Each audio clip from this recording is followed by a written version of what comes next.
भीड़ देखकर गदगद हुए मुकेश सहनी। सरकार बनाओ अधिकार पाओ के तहत सफलता की ओर बढ़ते हुए वीआईपी सुप्रीमो मुकेश सहनी 21 में से 17 सीटें जीतने का किया उन्होंने दावा।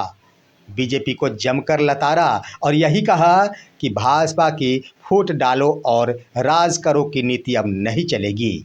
मुकेश सहनी का दावा, अधिकार कोई भीख नहीं, आरक्षण कोई भीख नहीं, यह मेरा संवैधानिक अधिकार है, अब तो हम इसे छीन कर लेंगे। नमस्कार दोस्तों, बिहार की राजनीतिक खबर के साथ आपका दोस्त एसके चौधरी।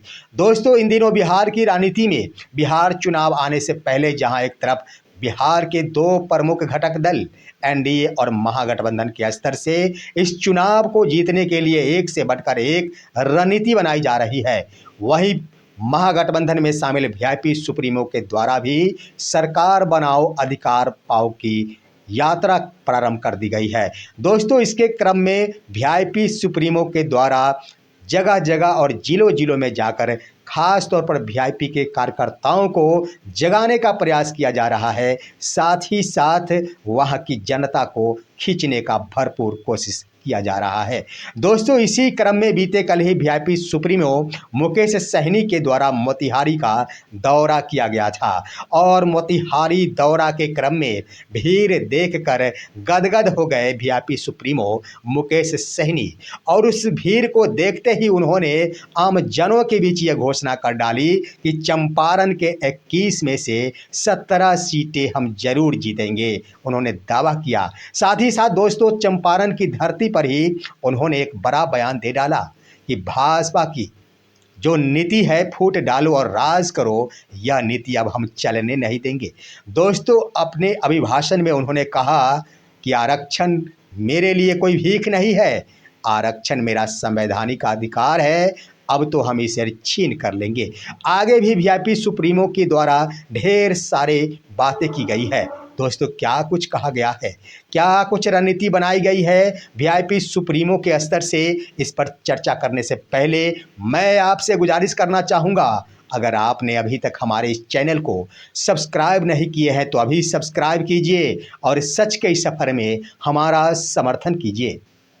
दोस्तों, वीआईपी सुप्रीमो मुकेश सहनी ये तो बहुत कम दिनों में राजनीति के माहिर खिलाड़ी बनते जा रहे हैं और देखने को भी मिल रहा है कि नेता प्रतिपक्ष और बिहार में महागठबंधन के सबसे करीबी अगर घटक दल के रूप में माना जाए तो कोई और नहीं, वीआईपी सुप्रीमो मुकेश सहनी है, जिन्होंने लोकसभा के चुनाव के दरमियान ही तेजस्वी प्रसाद यादव के साथ 250 से ज़्यादा सभा में एक साथ भाग लिया था।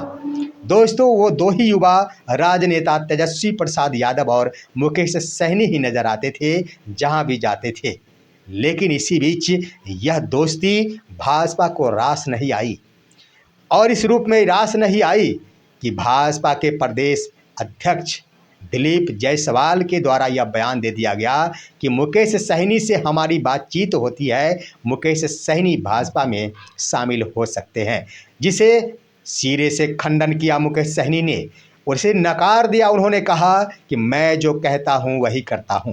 दोस्तों, उन्होंने कहा कि भाजपा हमारी और हमारे तेजस्वी प्रसाद यादव के बीच बनी दोस्ती और रिश्ते को तोड़ना चाहती है। भाजपा की इस नीति को हम कामयाब नहीं होने देंगे। वो नीति फूट डालो और राज करो की नीति अब नहीं चलने वाली है। दोस्तों, मुकेश सहनी का तो यही कहना था कि मुकेश सहनी, जिसे तेजस्वी प्रसाद यादव के द्वारा बड़े भाई की संज्ञा दी गई है, हमारे रिश्ते को कोई तोड़ नहीं सकता है। उन्होंने खुले मंच से यह चुनौती दे डाली कि देश भर में ऐसी कोई पार्टी नहीं है जो गठबंधन में सरकार में शामिल होते हुए भी उसी सरकार के विपक्ष में अपने उम्मीदवार को खड़े कर दे। उन्होंने कहा था कि मैंने यही किया था कि जब मैं मंत्री था, जब मैं बिहार सरकार में शामिल था, उस वक्त मेरी वीआईपी पार्टी ने उत्तर प्रदेश में भाजपा के खिलाफ ही 50 उम्मीदवार चुनावी मैदान में खड़े कर दिए थे। उन्होंने कहा कि मैं ये जानता था कि आखिर भाजपा मेरे साथ क्या कुछ करेगी और जो परिणाम सामने देखने को भी मिल गया, इसलिए मैं जो कहता हूँ वही करता हूँ, ऐसी बात नहीं कि जो कहता उसे मैं भूल जाता हूँ। दोस्तों, मुकेश सहनी का इशारा था कि चाहे जो कुछ भी हो, महागठबंधन के साथ हमारा रिश्ता है, मेरा रिश्ता कायम रहेगा, इसे कोई नहीं तोड़ सकता। दोस्तों, उस सभा में चंपारण की धरती पर मोतिहारी के एक हॉल में जो सभाएं आयोजित की गई थी, भीड़ की संख्या इतनी थी, खचाखच भीड़ पड़ी थी, जिसे आप वीडियो में भी देख रहे होंगे। आप वीडियो में देखे होंगे दोस्तों, आखिर किस तरह से युवा हो, बूढ़ा हो, जितने भी महिलाएं हो, खचाखच भीड़ है मुकेश सहनी के सामने, जिसे देखकर मुकेश सहनी ने तो स्पष्ट ही दावा कर दिया है कि चंपारण में कुल 21 विधानसभा सीट है और महागठबंधन इस 21 में से 17 सीटों को जीतेगी। इसी रणनीति पर हम काम कर रहे हैं। दोस्तों, यह बयान देते ही चंपारण की धरती के युवाओं और वीआईपी कार्यकर्ताओं में जोश जग गया। उन्होंने वीआईपी सुप्रीमो का जय जयकारा लगाना शुरू किया। ये तो बात सत्य है दोस्तों, अक्सर ही देखा गया है, दोस्ती की बातें की जाए या रणनीति की बातें की जाए, मुकेश सहनी और तेजस्वी प्रसाद यादव के विचार मिलते जुलते जरूर नजर आते हैं। जब कभी भी वक्त आता है बयान देने की, तो महागठबंधन की ओर से मुकेश सहनी थोड़े भी पीछे नहीं हटते महागठबंधन की बुराई करने वाले और महागठबंधन पर कटाक्ष करने वालों के लिए। दोस्तों, मुकेश सहनी के द्वारा एक और बड़ी बातें कही गई है। उन्होंने चिराग पासवान के लिए कहा कि चिराग पासवान के साथ मेरे अच्छे रिश्ते हैं। उन्होंने ये कहा कि चिराग पासवान के द्वारा एक इंटरव्यू में यह बयान दिया गया है कि आरक्षण से बिहार वासियों को कोई लेना देना नहीं है, आरक्षण जातिगत जनगणना से बिहार चुनाव का कोई लेना देना नहीं है, बिहार वासियों को कोई फायदा नहीं होगा। दोस्तों, इसके जवाब में मुकेश सहनी ने मीडिया के सामने ही कहा कि चिराग जी, आपने देखा होगा कि आप जिस वक्त एनडीए का दामन थामे थे, उस वक्त आपका हश्र क्या हुआ था। भाजपा ने आपके परिवार को तोड़ दिया, भाजपा ने आपकी पार्टी को तोड़ दिया, भाजपा ने क्या नहीं किया आपके ऊपर। और इस तरह से फिर जब एनडीए में आप शामिल हुए हैं, तो अपने आप को इस तरह नहीं भाजपा के गोद में बिठा लीजिए कि आपका हश्र ही समाप्त कर दे भाजपा। उन्होंने कड़ी नसीहत दे डाली।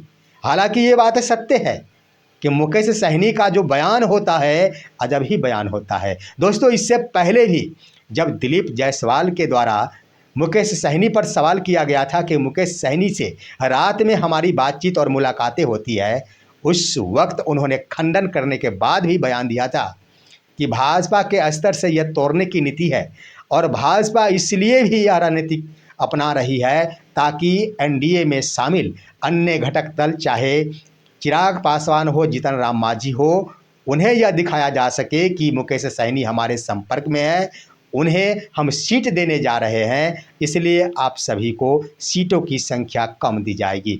मुकेश सहनी ने स्पष्ट कहा कि मैं मीडिया के माध्यम से चिराग जी को कहना चाहता हूं कि आप सब इस भ्रम में नहीं रहेंगे कि मुकेश सहनी एनडीए में शामिल होंगे। यह कहकर आपको ब्लैकमेल किया जाएगा और आपके सीटों में कटौती की जाएगी। आप इस भ्रम में नहीं रहेंगे। मैं महागठबंधन छोड़कर कहीं नहीं जाने वाला हूं, इसलिए अपने सीटों पर अड़े रहेंगे। हालांकि परिणाम क्या हुआ उसके बाद दोस्तों, यही हुआ कि उसके जस्ट बाद ही चिराग पासवान के द्वारा बिहार में सीएम फेस को लेकर दावा कर दिया गया। मुकेश सहनी ने ऐसा बयान दिया जहां दिलीप जायसवाल के द्वारा मुकेश सहनी को दिग्भ्रमित करने का प्रयास किया गया था, वहां पर मुकेश सहनी ने ऐसी ताल ठोकी, इस तरह जवाब दिया कि एनडीए के अंदर ही एक नया घमासान शुरू हो गया। मुकेश सहनी के यह बयान देते ही, मुकेश सहनी के द्वारा चिराग पासवान को नसीहत देते ही चिराग पासवान के द्वारा खुद को मुख्यमंत्री पद का चेहरा घोषित कर लिया गया। उस वक्त भाजपा को लग गया कि वास्तव में अगर करारा जवाब कोई देता है वीआईपी सुप्रीमो मुकेश सहनी। देखना है दोस्तों, महागठबंधन की ओर से एक से बढ़कर एक रणनीति अपनाई जा रही है। वहीं आज ही पटना में महागठबंधन के तमाम घटक दलों के बीच एक बैठक हो रही है, जहां सांसद, एमएलए, विधायक सभी मौजूद रहेंगे। उसके बाद जिला स्तरीय पदाधिकारी भी मौजूद रहेंगे। इसमें बड़ी रणनीति का निर्माण किया जाएगा, साथ ही साथ मुख्यमंत्री पद के चेहरे के रूप में घोषणा भी की जाएगी। देखना है क्या कुछ होता है आज के इस बैठक में, महागठबंधन के बैठक में। इससे संबंधित खबर को लेकर हम आप सभी से रूबरू होंगे। तब तक दीजिए अपने दोस्त को इजाज़त। नमस्कार।